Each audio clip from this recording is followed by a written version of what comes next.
പ്രിയങ്കരായ വേദിയിലുള്ള നേതാക്കന്മാർ, നേരത്തെ ഇവിടെ സ്വാഗതം ചെയ്ത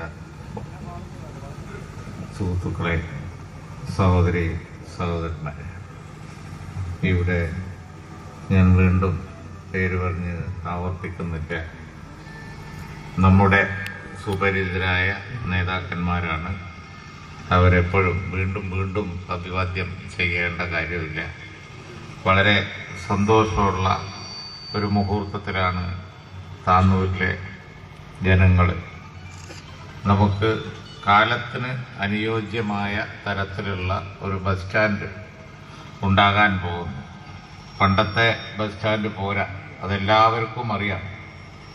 ഇപ്പോൾ വാഹനങ്ങളുടെ എണ്ണം, ബസ്സുകളുടെ എണ്ണം വളരെ കൂടിയിരിക്കുന്നു. അതുകൊണ്ട് സൗകര്യപ്രദമായ ഒരു ബസ് സ്റ്റാൻഡ് അനിവാര്യമാണ്. ഓരോന്നോരോന്ന് മണ്ഡലത്തിലെ ഇത്തരത്തിലുള്ള കാര്യങ്ങൾ നേരാക്കാൻ വേണ്ടി MLA ശ്രമിക്കുന്നുണ്ട്. അതെനിക്കും അറിയാം. ഇടയ്ക്കിടയ്ക്ക് വന്ന് മൂട്ട കടിക്കുന്ന പോലെ പൊറുതി മുട്ടിക്കുന്ന പണി അബ്ദുറഹ്മാൻ രണ്ടത്താണിക്കുണ്ട്. ഇപ്പൊ കോളേജ് എന്ന് പറഞ്ഞ് കൂടിയിരിക്കുകയാണ്, ഈ ബഡ്ജറ്റിൽ തന്നെ വേണം എന്നൊക്കെ പറഞ്ഞിട്ട്. അങ്ങനെ ഓരോന്നോരോന്നുണ്ട്. അപ്പോ നേരത്തെ കുട്ടിയാമൂട്ടി ഇരുന്നപ്പോഴും അതുപോലെ തന്നെ നേരത്തെയുള്ള നേതാക്കന്മാർ ഇരുന്നപ്പോഴും ഒക്കെ വളരെ സിസ്റ്റമാറ്റിക് ആയിട്ട് വികസന പ്രവർത്തന രംഗത്ത് ശ്രദ്ധിച്ചു വരുന്ന ജനപ്രതിനിധികളാണ് അവരൊക്കെ. അതുകൊണ്ട് തന്നെ അതിനെല്ലാവിധ പിന്തുണയും ഗവൺമെന്റിന്റെ ഭാഗത്തുനിന്നുണ്ടാവും എന്നുള്ളത് ഞാൻ ഈ സന്ദർഭത്തിൽ പറയാൻ ആഗ്രഹിക്കുക. പൊതുവിൽ നമ്മുടെ ഈ ജില്ലയിലെ നിയോജക മണ്ഡലങ്ങളുടെ വികസനത്തിന് വേണ്ടി വളരെയധികം കാര്യങ്ങൾ ഗവൺമെന്റ് പ്ലാൻ ചെയ്യുന്നുണ്ട്.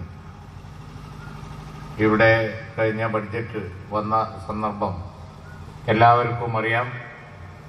ബഡ്ജറ്റിൽ നല്ല ഭാഗം മലപ്പുറം ജില്ലയിലെ വിവിധ വികസന പ്രവർത്തനങ്ങൾക്ക് വേണ്ടി പണം നീക്കിവെച്ചിരുന്നു എന്നുള്ളത് പരക്കെ വലിയ വിമർശനമായി വന്നാണ്. അതിന്റെ ഒരു കാരണം എന്ന് പറയുന്നത് വളരെ പിന്നോക്കം നിൽക്കുന്ന ജില്ലകളെ പ്രത്യേകമായി പരിപോഷിപ്പിച്ചില്ല എങ്കിൽ അവർ കാലാകാലം അങ്ങനെ തന്നെ തുടരും. വളരെ വികസന പ്രവർത്തനങ്ങൾ നടന്ന ജില്ലകളിലൊക്കെ കാര്യങ്ങൾ കുറച്ചുകൂടി മെച്ചാണ്.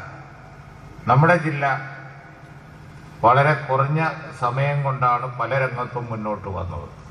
ഉദാഹരണമായി വിദ്യാഭ്യാസ രംഗത്തു നിന്നുള്ള ഒരു സ്ഥിതിയിലേക്ക് ഒരു 10-25 കൊല്ലമായിട്ടാണ് നമ്മൾ കയറി നിന്നത്.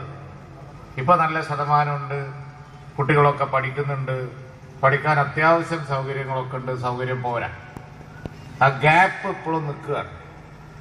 പഠിച്ച് പാസ്സായി വരുന്ന 10ാം ക്ലാസ്സിലൊക്കെ പാസ്സായി വരുന്ന കുട്ടികൾക്ക് ചേർന്ന് പഠിക്കാനുള്ള നല്ല കോളേജുകളുടെ കുറവ് ഇപ്പോഴും ഉണ്ട്. അതുപോലെ ഇപ്പൊ ബസ് സ്റ്റാൻഡ് ഇവിടെ പറഞ്ഞു, ഇതുപോലുള്ള അടിസ്ഥാന സൗകര്യ കാര്യത്തിൽ ഇപ്പോഴും നമ്മൾ പുറകിലാണ്. കുടിവെള്ളത്തിന്റെ കാര്യത്തിൽ വളരെ മുന്നോട്ട് പോകേണ്ടതുണ്ട്. അപ്പൊ അതിനൊക്കെ വേണ്ടി തടയണകൾ നിർമ്മിച്ച് കുടിവെള്ള പദ്ധതി, അതുപോലെ തന്നെ വിവിധ പദ്ധതികളിൽ ഉൾപ്പെടുത്തി പഞ്ചായത്തിൽ റോഡുകള്, മറ്റഴുക്കുചാൽ പദ്ധതികള്, അതാണ് ഇപ്പൊ ഇന്നലെ തിരുവങ്ങാടിയിൽ അത്തരത്തിലുള്ള പരിപാടികൾ ഇങ്ങോട്ട് കൊണ്ടുവരുന്ന കാര്യമാണ്. ഞാൻ കുറച്ച് സമയം മുമ്പ് വരെ കുട്ടിയാമൂട്ടിയോടും അബ്ദുറഹ്മാൻ രണ്ടത്താണിയോടും ഒക്കെ ഇങ്ങനെ സംസാരിച്ചുകൊണ്ടിരിക്കുകയാണ്. ഇപ്പൊ ബ്ലോക്ക് പഞ്ചായത്ത് പ്രതിനിധികൾ ഇവിടെ ഉണ്ട്, ആരിക്കോയൊക്കെ ഇവിടെ ഉണ്ട്, അതുപോലെ തന്നെ പഞ്ചായത്ത് പ്രസിഡന്റ്, പഞ്ചായത്ത് മെമ്പർമാരൊക്കെ ഉണ്ട്. അവരൊക്കെ പ്ലാൻ ചെയ്യുന്ന ഇത്തരത്തിലുള്ള പദ്ധതികൾക്ക് പഞ്ചായത്ത് വകുപ്പിൽ നിന്നും അതുപോലെ തന്നെ മറ്റു വികസന വകുപ്പുകളിൽ നിന്നും ഫണ്ട് കൊടുക്കാനും അതിന്